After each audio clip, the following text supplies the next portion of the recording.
Hey, what's going on, friends? Listen, started BEK Impact 2017. First of all, I was a pastor for 11 and a half years. And as I often say, if you've ever heard my story, that was what God called my grandfather to do. God called my father to do. Absolutely called my father to do it. Built a great church, great ministry, well known in our city of Riverside, California. And, you know, if you're a charismatic kid, especially in the Black Pentecostal church, you say your Easter speeches real well, guess what you're told all your life? Oh, you're going to pastor just like your dad. You're going to pastor just like your dad. All your life, that's what you hear. And that's what I heard. And so I only had one frame of reference, one paradigm for how to use my gift, which I didn't know it was a gift at the time, to be honest, but the gift of speaking and teaching.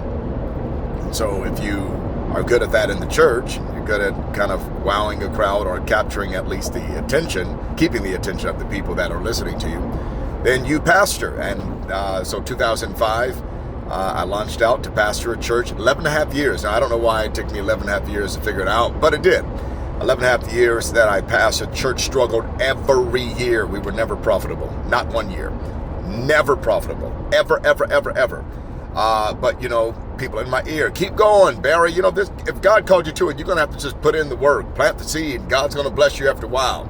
You know, that was after 3 years and after 5 years. And I'm seeing other people start churches, and the churches are flourishing. They're doing well. They're meeting budget. They're, you know, I won't even tell you how much we were bringing in every week. But let me just say, me and my wife tithe, and I think the offering was only $20 more than that. And we had a group of about 80 people at the time, you know, so it was strange. But we had many Sundays like that. Why am I saying that? All that to say is after 2016, God finally gave me the release that I was looking for, that I needed. And He released me. I didn't walk away on my own accord. I was willing to stay in it as long as I needed to stay in, as long as I knew I was doing God's will. But I knew God had called me to something else. So I took a leap of faith. I jumped. And I started BEK. I left pastoring in 2016, September 1st, 2016. I'll never forget it. My last day of pastoring, I think, was September 9th or 11th. You can look on the calendar for 2016, whatever it was, that Sunday. And I just made the move. I left everything behind. Most challenging move, because people that I loved, I had to kind of leave hanging. But God had to remind me, He said, these are my sheep, not yours. I'll take care of them. You do what I called you to do. So again, a hard jump, but it was a necessary jump. And I haven't looked back. 2017. So I jumped.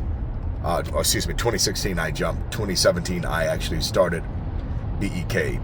October 31st, actually, 2017 is when we were officially incorporated. I'm talking about jumping. I'm talking about you. I hope you're still with me. If you're still with me, good, because something's going to come out of this. I don't know what's going to come out of this. I just needed to pull out my phone and record. Don't worry, I'm driving safely too. 2017 started BEK. Then I felt in 2022, the beginning of the year, I said, man, I need internal experience. If I want to take my company to the next level, I need internal experience. So many of you all know I jumped, worked for the county of Riverside for 3 years.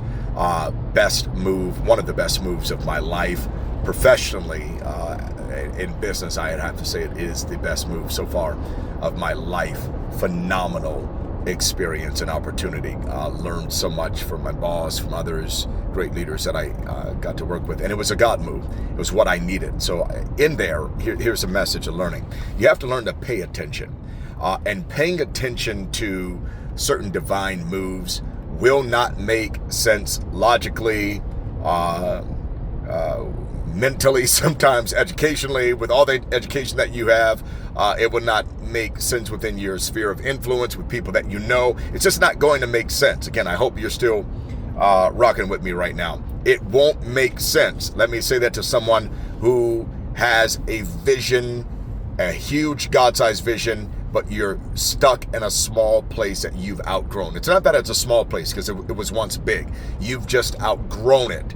You've outgrown it. You're smarter than it. There's a pull on you for more, and you're stuck, and you want to get out.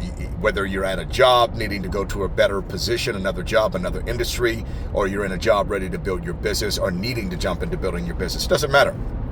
You know there's more.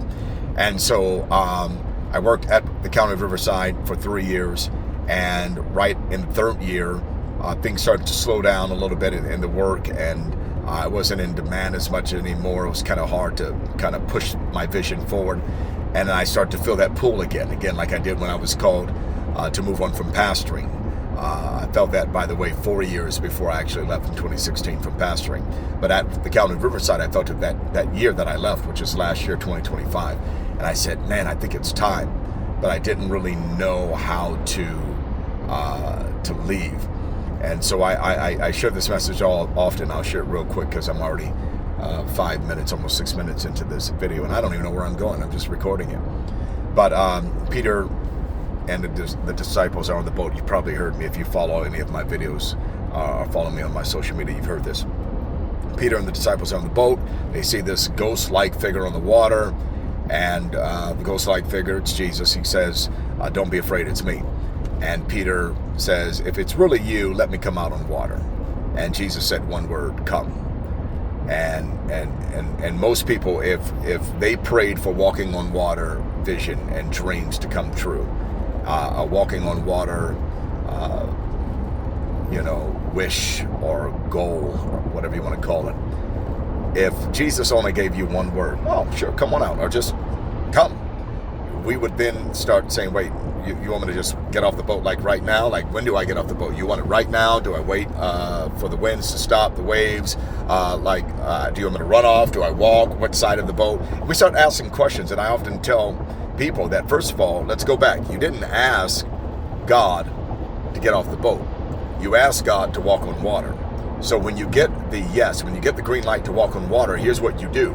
You get off the boat. And listen, my friend, however you get off the boat is up to you.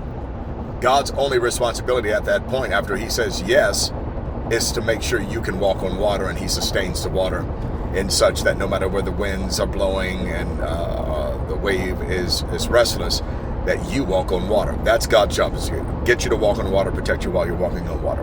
And many of you all are on the boat asking how to get off the boat, and you never asked, can I get off the boat? You asked for a huge God-sized vision. You asked for neighborhoods, communities, states, nations, global. You asked for millions, whatever, millions of dollars, millions of followers, millions of people that you can touch, whatever. You didn't ask for the little. You didn't ask for, how do I get started? So when you're asking to walk on water, you just get started. Well, how do I get started? You get started. Well, what do I do first? You do it first. And that's all you're going to get. You've listened to too many videos like this. You've listened to too many, you've gone to many conferences, YouTube videos. Start. Where do I start? Right there. Start writing, start typing. Get on social media and say, I'm starting this, and I'm starting it this week. I'm having a webinar this Saturday. Start it. I'm going to do it this Sunday. I'm launching this Monday. If nobody shows up, that is not, the outcome is not the outcome. The process is the outcome. Again, I'm just talking, ranting on my way to LA to my buddy's event. I'm just talking. I don't know if you're getting anything, but just do it. Just do it. Nike, just do it. You did not ask God to get off the boat. You asked him to walk on water. So get off the freaking boat so you can walk on water. Put in the application. Quit your job. Well, don't do it until you have another job. But you know what I'm saying. But no. Sometimes you got to do it. Sometimes you got to let go of things so that something else can open up for you, and so that your eyes can open up to bigger and greater things. And I know some people may push back on that. Barry, you need to have something. No, that's not always true. When I left pastoring, I didn't have the next thing lined up. I knew I had to get off the boat, and I was never going to walk on water while still in the boat. So, and that's a fact. You can ask anyone who's ever walked out a God-sized vision or living out a God-sized vision. So I'm going to start something soon, and I'm going to be done before 10 minutes. I'm going to start something real soon. It's going to be a community. It's not going to be courses. It's going to be me teaching and showing you steps that I've made. I have a big goal. I already got one big contract, the biggest contract I've ever had in my business. I have it. I got it. And I have 2 more coming in. I need 4 to 6 clients. I'll have 3 by July. And that will take me to more money I've ever made in my life. So stay tuned for more. Barry E. Knight here, 2 fingers.